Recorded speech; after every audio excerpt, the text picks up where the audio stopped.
Let's continue with an economic conversation. We'll be talking about budget in this hour.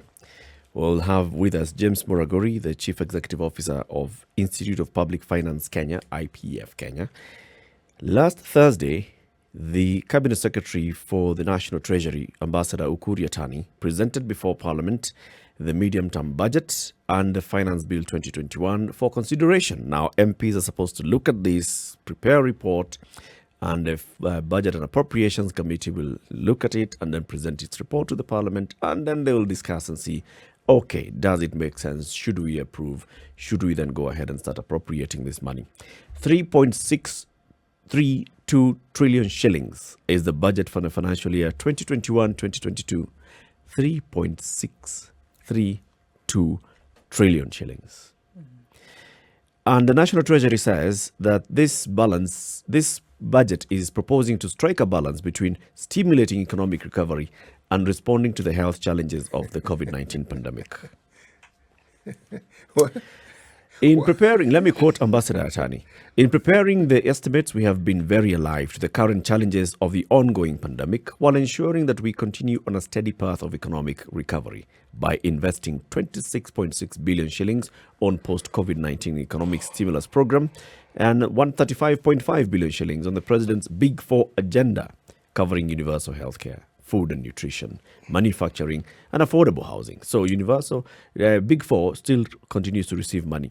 In the proposed budget, the Executive, Parliament, and the Judiciary have been allocated some money. I'm not going to read those amounts.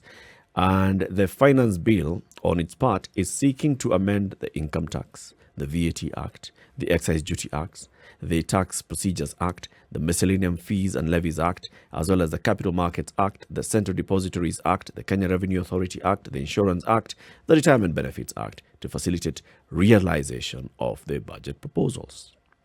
All those acts. Amendment means we are tweaking here and there to say how much money we're going to collect from you using the authority of this particular piece of legislation. That's basically it, okay? 3.632. 6 divided by 2, 3 divided by, okay, minus 1, 2. 632 trillion is the budget for the next financial year. James Muraguri is with us on the line. Good morning, James. Good morning, Latif. Welcome to the Situation Room. Good to have you on the show again. Thanks for having me. Before we look at this 3.632 trillion shillings, just explain to us, just for purposes of understanding the previous conversation we were having. I'm sure you, as an economist and a public finance management expert, this whole issue of a trickle-down versus bottoms-up economy, what is it? What does it mean? From my understanding, when you think about bottom-up economics, essentially we are trying to look at how our economy was structured immediately post-independence. Now, we've had the famous, section of paper number 10, where the argument was that if people at the top got to fill their baskets, then their baskets will fall, will release the clubs and overflow and allow the rest of the people to eat the clubs. Now, the model, which is being adopted worldwide, including recently, we had Joe Biden mentioning the same, is the question about how about we ensure that people at the bottom got their fill and their productivity had an effect on those at the top. I think that's the conversation now we are seeing, because it's a question of inequality. Now, here we need to look at it from an inequality perspective. We've left so many people behind as we pursued, the gratification of a few who are in decision-making and, positions of power. And this is now the model that's being questioned. How do we reduce the inequality gap? And Kenya, to a greater extent, has been documented as one of those countries, with a huge inequality gap. And so this model definitely seeks to cure that gap. Okay. Now, what model are we currently having with this 3.362 trillion shilling budget? This budget, based on the document that's circulating, which is publicly not yet available as at now, because what we have circulating is a statement from the CS and and the budget summary statement, and we expect Parliament to make that publicly available, and the Treasury to put it on their website, which they have not put in, is again a trickle-down effect, not a bottom-up, budget from where I sit, because we are looking at putting money into contractors' pockets, paying, those who have given us money. Remember, the debt that we have as a country was not given by, by this ordinary citizen who's been left at the bottom of the pyramid, but it's given by the bankers, the capitalists, what to consider that perspective, which is not a wrong model, but definitely you've got to pay them their due. Okay. I think the bigger question then is 3.362 trillion shillings. And this is going to be an increase from what's the current financial year's budget? We're currently at 3.0. Okay. So 600 billion shillings. How do we explain that? How does the National Treasury explain increasing the spending for the next financial year by 600 billion shillings? In terms of pandemic, this does not make sense. In fact, we expected this budget, we should have been modest enough to bring it down and accept that we need to live within our means. So, first of all, let's agree that we have a treasury that has, that seems to be listening to no one, including Parliament, because Parliament approved in the budget policy statement in March an overall budget of 3 trillion. Now they have got, they've received estimates of 3.6 trillion. There's no, there is no logic in that, and we're looking forward to burdening citizens much more and more. And this at the point where, you get to alive and say, things are bad, I need to tighten my belt. But as we head to an election year, we've got to be alive. As we head to an election year, there are a lot of freezing that needs to be done to the votes, and you know how gullible the Kenyan voter is. So the truth of the matter is that this budget, from where I see it does not make sense, and we're expecting much. We need more explanation. But our eyes now are on Parliament. That can only be our savior. James, is it really true that the Kenyan voter is gullible? Yeah, because once handouts in form of their taxes are given to them, they move that direction, because their money will be used on them. Is that a sign of gullibility, or is that a sign of hopelessness and helplessness? I don't think the equation lands across. When you are hopeless, you are very gullible. I see where you're going with this. So somebody who is in a state of hopelessness is more likely to be gullible. And I'm saying no, they're actually not gullible. You see, if someone is, as I say, hopeless or in a helpless situation, then what we see is survival mode. It's not gullibility. You ask me, if you live in a country like ours and you have lived long enough to see how our politicians go about their business of politicking and managing our affairs, what conclusion did you come to? Ndu says this all the time. We are on our own here, okay? So every once in a while, when these people appear, then get what you can for that moment, because you're not going to get anything else after that. It's your moment to harvest. Yes. They arrive, get it, and then just continue with your life, because this expectation that something better is going to come, it's like they've long understood that thing isn't coming. So that is the thinking. That is where I'm coming from. So I wouldn't say they're gullible. I wouldn't say they're gullible at all, because if they were actually genuinely gullible, then you would find that people who are elected or in electoral positions stay there for maybe even 20 years. They don't.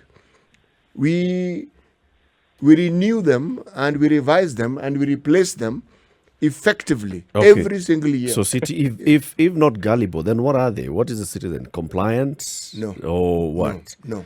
Because look, it's a time of the pandemic, okay? Yes. The National Treasury first starts by telling us that in the next we need to tighten our belts, during this time we're going to take to Parliament a budget policy statement saying we're going to spend 3 trillion shillings. Barely 2 months later, you actually take another statement to Parliament that says you're going to spend 3.6 trillion shillings. Parliament is likely because of the way that we've seen it's likely to pass that budget. And you as a citizen are likely to see the effect of those laws being adjusted here and there so that you're taxed more in various other areas so that you can raise the money.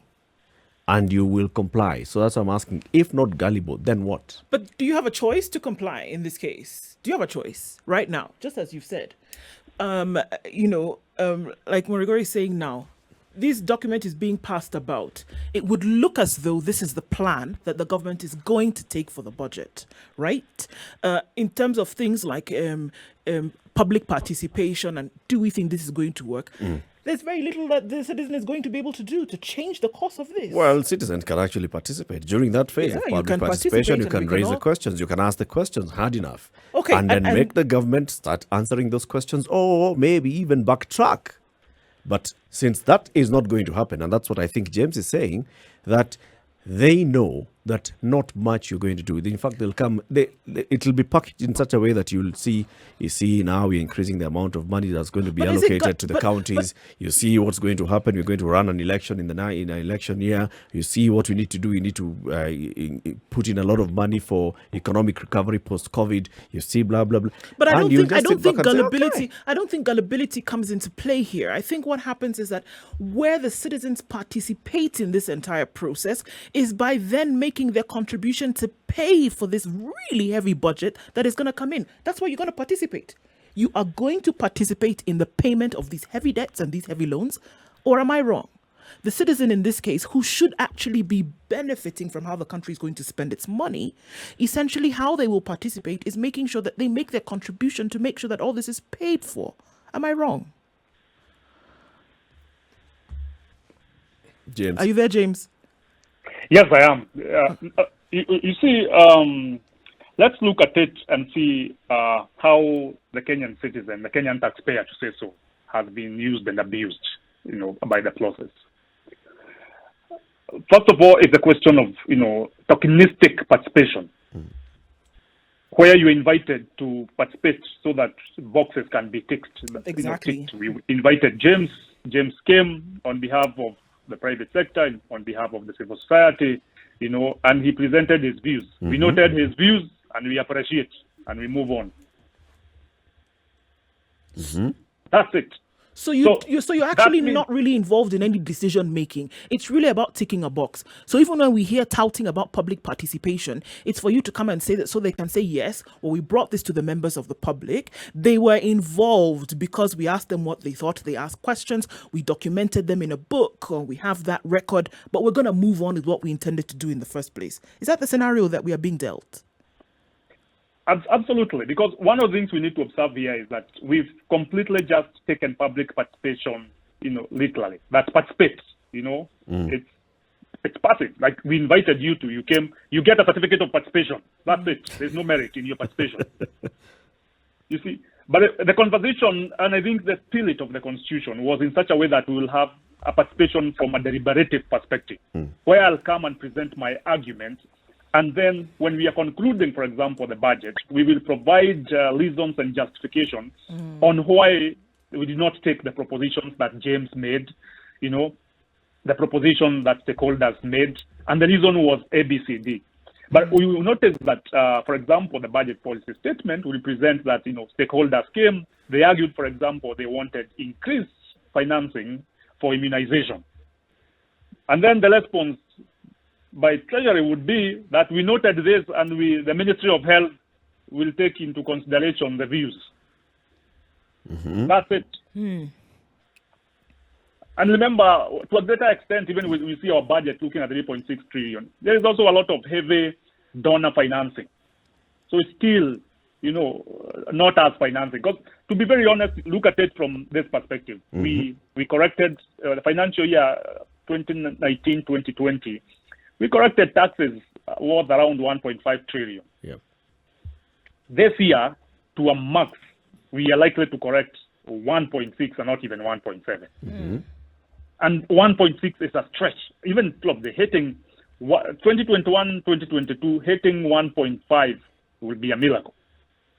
Okay. Yeah. So because James, first of all, go ahead. we are moving we are moving from an economy where we are saying our economy in 2020 grew by 0.6%. And then you have numbers, Treasury saying that our economy will grow by 6%. You have Africa Development Bank saying we'll grow by 5%. IMF saying we'll grow by 7%.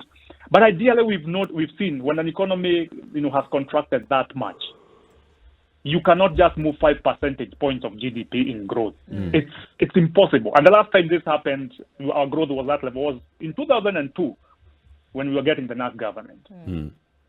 Okay. So this is not practical. So you can imagine we are collecting 1.5 trillion of taxes, and then we are projecting spending 3.6 trillion in terms of expenditure. What are we smoking? Okay, well, that's a good question. But then to ask, let's play pretend for a minute. I remember when I was a little girl, I would like to take myself to a fantasy land, play around. Let's take ourselves to that place right now and say, all right, budget, 3.6 trillion shillings. What would need to happen for us to realize as a country a budget like that and operate within those lines? If there were 5 things that absolutely needed to happen for this to be, because right now where you are at, you're saying if it's collection of taxes, we'll be lucky if we scrape by the skin of our teeth at 1.6 trillion this year, right? So what else would need to happen for this 3.6 trillion to be realized, taking into consideration that GDP is everything that you're going to produce over the next 1 year? What needs to happen to say, okay, fine, we will be comfortable with this? So first of all, for this year, to be very honest, we need to put aside in commencement of any new project. We know it's an election year. We are going to an election year because this just pushes money and spreads the money thin. So we need to think that, I know we need to commence and launch new projects, but we need first of all to conclude the ongoing development projects. So any intended new project needs to be paused, right? Because first of all, as a country, we do not have a revenue problem. We have a spending problem. The amount of money we correct, 1.7 trillion, if what's what we try to correct. If we were to be very honest with ourselves as a country, and including the normal, we'll have probably some bit of borrowing to keep the financial markets going because it's a critical part of the economy. We would have a simpler budget of not more than 2.5 trillion, for example. And that would mean also that would continue with the ongoing projects that are being constructed so that even suppliers and contractors who've been given work are paid. And because in their payments, there are taxable elements, then that tax comes back into the economy. Because, first of all, you have to acknowledge that government is the largest consumer in the economy. And we cannot rule out. So we want to see businesses being paid their money. Because remember, when my small side hustle is not paid by a county government or a national government, it has a ripple effect on the mama boga that I buy my groceries from. Because then probably I'll take a credit there, and she has to go to the farm to take credit, hoping that James will come and pay, and then I'll pay. That's sequence. So we have to accept from that perspective. Is it possible? And last week, the institute and partners, we called for freezing of new projects in this financial year. So those are some of the things. Then the other thing we need to think about for us to achieve that, it's tax expenditures. We are giving too much relief to multinationals and other people on the name that we are trying to attract foreign direct investment. So you can imagine KRA in the last two years mentioned that every year we lose to an extent of around 470 billion on tax expenditure alone. And this will include, for example, the reliefs we give on capital allowances for EPZ and special economic zones. We say, come and manufacture from Kenya. We will not tax you any withholding tax. We will not tax you any corporate tax for 10 years. And then you sell outside. Yes, you sell out of Kenya. But we know, yes, they sell out of Kenya. But it is well documented that tax is the least of concern for a business when the regulatory environment is light. So if we were to let go of tax expenditures, we would approximately save between 400 and 450 billion every year. That would accrue back to the economy because people will have to pay their fair share of tax. Right. Let's take a break at this particular point. I mean, that's a very strong one. The Institute of Public Finance is basically calling for a freeze on new projects in the government in the next financial year. This and more is what we are discussing with James Muraguri, the CEO of Institute of Public Finance Kenya, on the next year's financial budget. 3.632 trillion shillings is how much the government intends to spend in the next financial year. How are they going to raise that kind of money if this year we are likely only to raise 1.6 trillion? The next year's financial budget is going to be 3.632 trillion shillings, and this is according to what the National Treasury has presented before Parliament. This is now to be discussed by members of Parliament. Then the Cabinet Secretary for the National Treasury will come and say, how does he intend to raise the money? When he does come to talk about how he's going to talk about raising the money, we were talking about the capacity of the economy to generate as much as possible of this 3.632 trillion shillings. And we're having a conversation with James Muraguri, the Chief Executive of Institute of Public Finance, Kenya. 1.5 trillion is what was collected last year. This year, we are heading towards 1.6, probably 1.7. Despite the COVID pandemic, James, so is it not possible that maybe in the next financial year we could also even hit 1.92 trillion shillings? Still, how does the government finance the rest of the money? In this time of pandemic, we've got to be very honest ourselves because, I mean, globally, the pandemic has hit everyone. Now, for us to hit the levels of revenue correction we are looking at, this budget probably should provided insights on how we are going to open up the economy. And to open up the economy is not necessarily looking at, we've lifted the curfew or the lockdown. That's a minor piece of it. Now, opening up the economy looks like mass vaccination, wide mass testing. Now, really, the budget does not have that provision, that wide resources. Then everyone opens up their business at 50% of capacity. Employers are affected. They have to let people go. Then from when sources of tax are we talking about? Then we are likely to continue burdening the already existing taxpayer.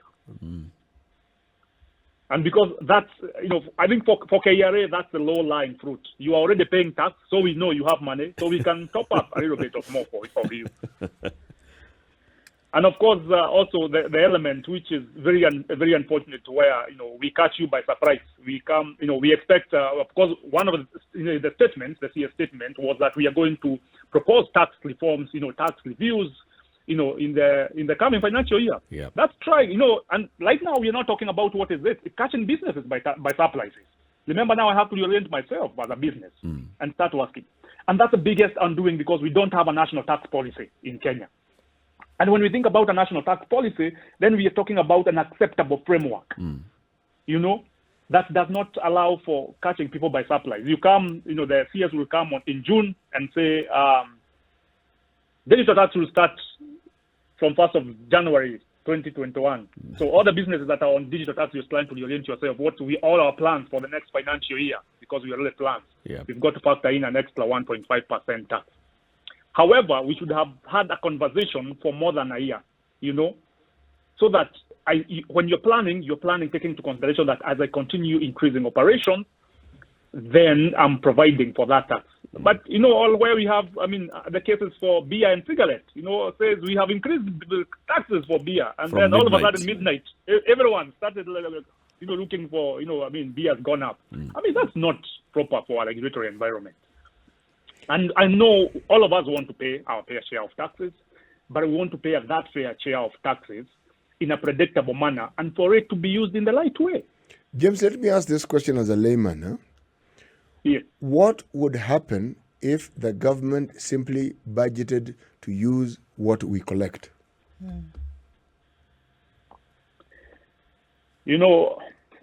is the problem. It's possible. It can happen.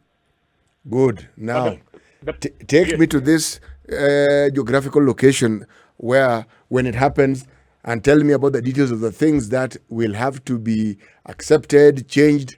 How would this happen? That correcting taxes as they are and spending is an ideal situation.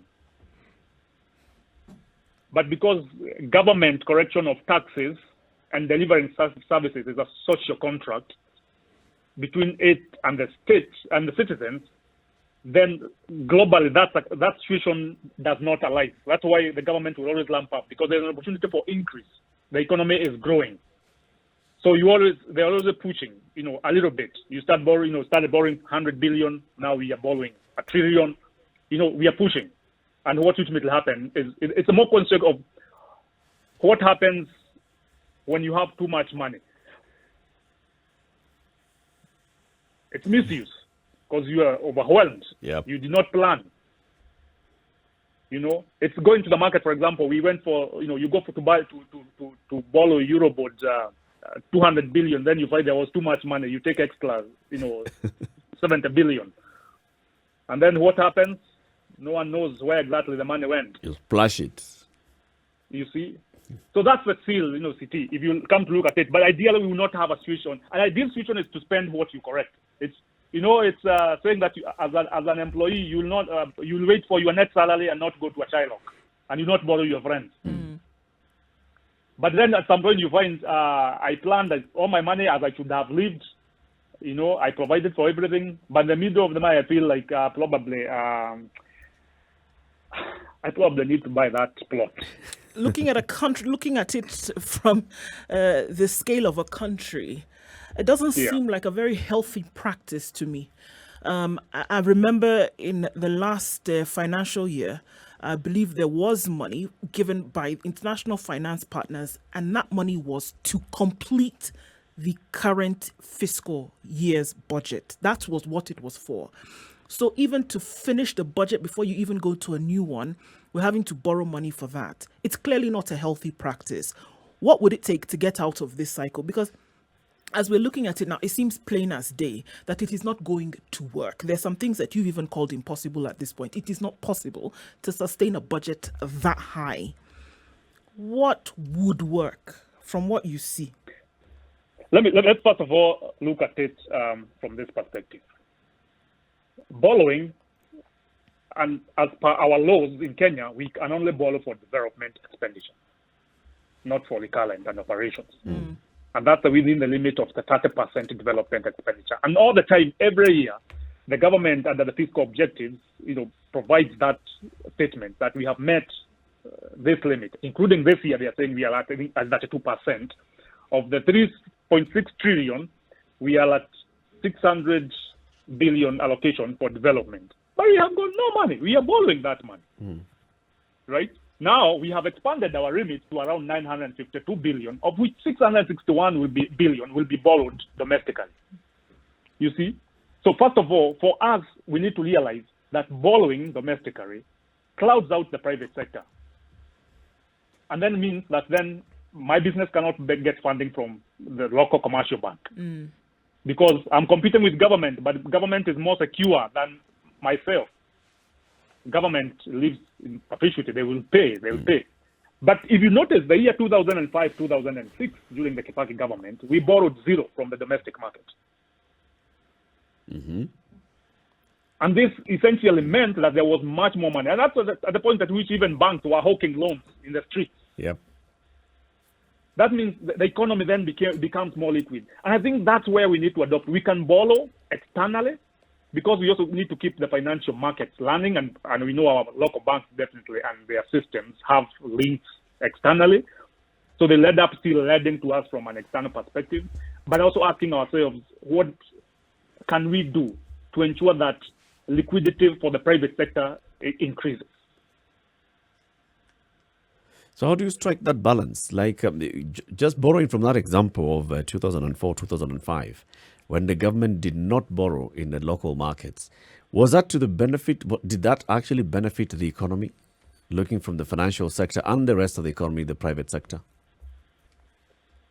Absolutely, it does, because it triggers the bank now to lend for commercial purposes to the businesses. Because first of all, the business of government is not to be in business, to be borrowing money to do business, which is the problem we have. Because you also take into consideration that the government to keep money, you borrow money in terms of development and you pump it to our parastatals, which we have like 250 parastatals, of which in the financial year 2019-2020, 127 of them made losses. So you borrow and you pump into systems that, throwing good money into bad money. So if you don't borrow locally, then it means that manufacturing companies, like the innovators who are developing ventilators, for example, they can walk into a bank and get a loan without competing. The government is taking a loan, a board at 12%. At that particular point, we were getting loans at 8%, 7-6%. So because banks then find themselves with a lot of money, and we've seen central bank trying to lower like the interbank rates, central bank rates to ensure there is much more liquidity within the banking sector so that they can offload much more. But also the process of getting those loans becomes extremely very difficult for small businesses, even micro and small medium enterprises, which are the bulk of our backbone in this economy. So we have to ask ourselves, we can't just survive on loans as an economy. Okay, so the loan is a critical component, but we just cannot just survive on that and financing our current. Because what happens is that budget support, budget support is not necessarily supposed to to come and support salaries and operations and wages. It's supposed to be because we want to. There must be a return on investment, and the return on investment for government should not be on the purposes that there will be more money coming into the economy. It should be a question of, is the quality of life improving for citizens? When we do this load, what is it supposed to benefit? And because some of these projects, they are politically driven, unfortunately, just for the purposes of appeasing its voters, specific, constituencies and regions. But then we miss the critical point of that. It's supposed to be improved quality of life for Kenyan citizens. So, here we are looking at this, and it is very clear. All indications point to as you said, the impossibility of being able to sustain a budget thus. However, it looks like it's going ahead. Now, if we can see that it looks a little bit difficult to be able to color and stay within these lines, then those who are the policymakers and the budget makers and those who are drawing these lines must be able to see this, surely. Don't you? Why go ahead? And this is my question. Why go ahead with something like this if it is clear to the onlookers that it would not make sense? Or do they know something that the rest of us do not? That you don't know, that others don't know? We are wondering. What exactly that they know that we don't know? Because clearly we can see the economy, the way things look like in the economy. It's obvious to everyone that we are in a pandemic here. Really, it's not that COVID has gone anywhere. In fact, most people have lost their jobs. And I take you back, for example, I notice the way, for example, the tax burden has increased. When we did the tax amendments last year to give people COVID relief packages under the tax amendment, we survived with it until December. December we did amendments. But what people did not realize is that it became even more expensive for you to earn a salary in Kenya. Because initially, your 47,000 shillings would be taxed at 30%. But now, your 32,000 is what is taxed at 30%. So meaning your disposable income is, it's less. Yep. And I wonder whether that's what the basis that we they are using to say that it will be more money, or potentially when you think about tax reforms, within East Africa, our tax regime is still low at VAT at 16%, and East Africa countries are at 18%. We should not be. In fact, we should not head in that direction, because effectively, if you think about if you earn 50,000, then your probably effective tax right now would be 30% plus 16%, around 46%, because most of the things you buy are taxable. Yeah. So out of your 100 shillings, you find you're spending 46 shillings in taxes. And that's a burdensome. We need to find ways of earning within the economy without burdening. And this would be, instead of going deeper within the tax system, we need to go wider. James? Because going deeper, yes. Okay, sorry. But just finish that thought. Going deeper. Yeah, going deeper means that you're just targeting the people who already are in the tax bracket, and what you do is you push them to the black market in terms of avoidance of taxes. People start getting clever. Yeah. And getting clever is denying government revenue to deliver those critical services. Yeah. And also, for example, you've seen the mention of UHC, the Big Four agenda. We are allocating 131 billion, for example. Yeah. It's been 3 years of tax. Our the research by IPF, by the institute over the last 1 year or so, we found that the Big Four agenda, is not achievable. It's not a Nairobi agenda. We look at across counties and we found it's around 30% implemented so far, with 1 year to the end of this term of this government. So we need to ask ourselves, what is this that is not happening when we keep putting money into money into bad money? That was actually the question I wanted to raise, because 135.3 billion shillings is earmarked to go to the Big Four agenda. And if you look at it then cumulatively since 2017 and how much money has gone into the Big Four agenda, we are talking about over 300 billion shillings that's gone into the Big Four agenda. Is there value for money for this particular agenda? And the four projects that we are looking at: universal health coverage, food and nutrition, manufacturing, and affordable housing. Can you look back and say the 300 or so billion shillings that has been spent by the government on these particular projects has actually had an impact? That is probably we might want to ask, impact for who? For the intended beneficiary, public. Exactly, because there could be, impact for contractors, impact for the owners of capital, and impact for citizens. Mm-hmm. If you're looking at impact for citizens so far, we only saw the UHC pilot run in the 4 counties and then discontinued. And the learning of that UHC, for example, was to a greater extent financed by World Bank and other donors. Mm-hmm. Even today, the most disappointing thing is we continue relying heavily on donors to finance our healthcare system, of all other things. Yep. This is where we need to ask what is wrong with our system. And we need to continue. Citizens need to continuously question, because we should be putting all the money that we have, possible money, into the UHC so that we can improve the quality of life. And I keep emphasizing on the quality of life, because the social contract between the state and the citizens is on delivery of that contract, as long as taxes are being paid. So there is, value for money. For now, the Big Four agenda would have been integrated properly as a long-term engagement with Vision 2030. And we know it's a part of the medium-term plan, but it should not have been seen to be tied to a regime, to the Jubilee government, period of 5 years. It should have, and the unfortunate thing is that involvement of counties and county governments there is no clarity. So we say that you want counties, to learn the UHC, but you're not providing the resources for universal health coverage. Yeah. So counties are struggling with their equitable share component of that.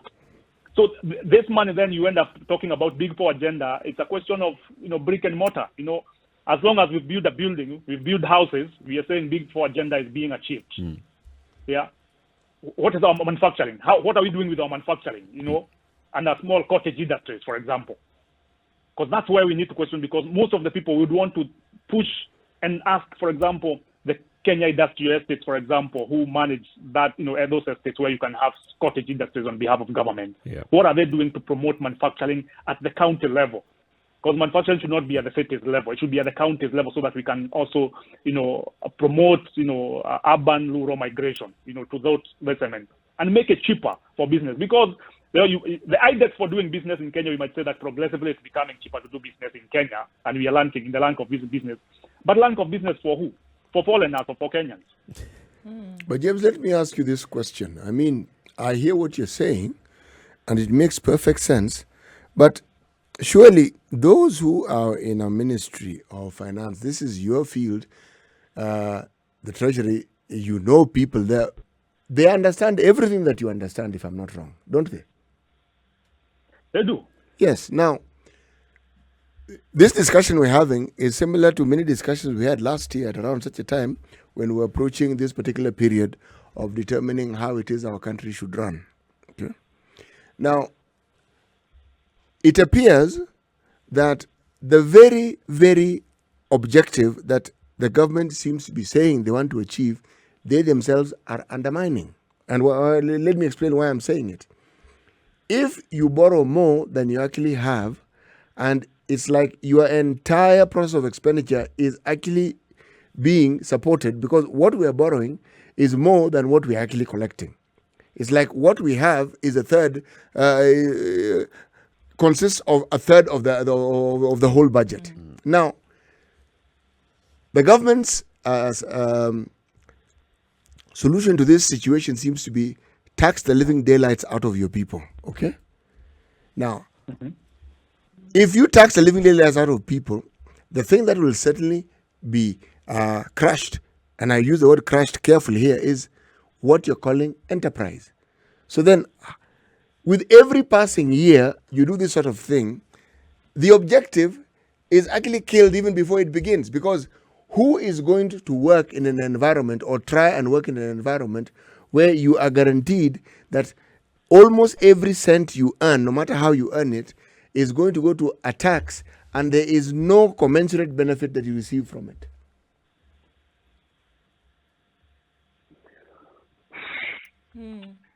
It's difficult. difficult situation. And that's why I talk, for example, when you think about that taxation, is lack of a coherent national tax policy leads us into this process. Because I don't think people refuse to pay taxes. It's an obligation that people and citizens have come to accept. But our tax system is where it's, supplies, I'm tax. And you have to pay, So it means that even when you're thinking about starting taxes, for example, the new the levies, for example, that have been introduced, for example, to the Airbnbs, you have to pay G21,000 to Tax Tourism Regulatory Authority. You have to pay what, and it's your house. We accept that we need to contribute to the economy, but why don't we have it well documented and a conversation being held on why people are moving from mainstream hotels, for example, to Airbnb, and why the Airbnb are becoming cheaper? Remember, we've tried, the conversation about trying to even tax, the Ubers and the rest when the market is jacked up by new innovations.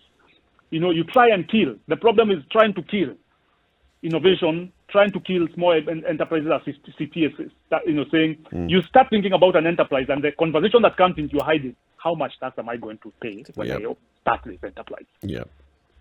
And that alone just gets you out of the conversation. Finally, as we conclude this conversation, James, Parliament has a role to play here. What should citizens expect of the elected leaders in Parliament as far as this conversation goes? There's a budget that has been presented to them by the National Treasury. They're supposed to look at it. They're supposed to have a conversation around it. What should the citizens expect of their leaders?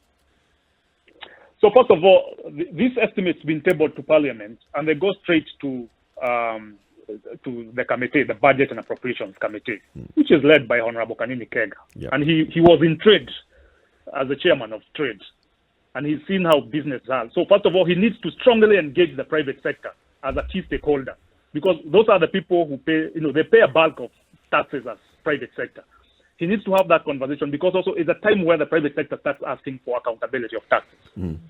The other question is that we expect of parliamentarians is that they cannot approve this budget with the deficit that it has.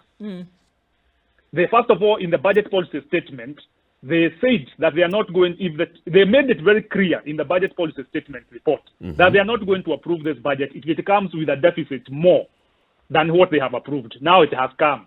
Let's see what they can do. Let the rubber meet the road. Because it's very clear. Yes. Yeah. We are at that point. And then especially, it is Kanini Kega, Honorable Kanini Kega, who signed that statement. Let's see him do. At least, for once, stop the government on its track and say this is not practical in this country. Yep. Yeah. And also we should start seeing now the question about them, being very honest with us as citizens, as politicians. Freeze those new projects that are being introduced. And first of all, we need to notice that the deficit where the deficit has been introduced, these guys are very intelligent. They've introduced it at what is called consolidated VAT service. And consolidated VAT services is where money is spent as soon as you collect taxes, like debt, like pension. So whatever they want to do with that, it's not very clear at this particular point, but it will come out as soon as the bulk estimates start coming out. So we'll see that exactly what that means. The other thing is, for example, we need to see a proper policy being driven by counties with regard, for example, with the property tax in Kenya. We know property tax in Kenya is not every person owns property in this economy. Very few own property in this economy. But we know there can also be a lot of resources within properties, because we need to update ourselves. Nairobi, for example, the property tax being paid in Nairobi can sustain its own resources by just focusing on enhancing and modernizing the valuation law so that the tax rates being paid for properties are commensurate to the income being earned. But also, I think as a country, we also need to start talking about the conversation about inheritance tax and which parliament can start driving this conversation. And I know we've been treated to a lot of drama with regards to families fighting about inheritance because no one feels the pinch. And that's what we see, the minority. Yeah. But the majority also of a lot of inheritances happening. It's also a great system that can enhance our tax system and our tax revenues. So we expect, and Parliament should be very keen on our national tax policy. That's something that should be emphasized on. And the accountability. Parliament has failed us, and lied to their face. They have failed us because they are the ones who approve, the authority to approve revenue and expenditure, including our borrowing limits and our debt, is entirely on Parliament with regards to our statutory provisions as a country. Thank you very much. We've actually invited Honorable Kanini Kega. He says they want to look at this, they want to get a report from their team, and then he can speak to us on Wednesday. Let's wait and hear what he says about this.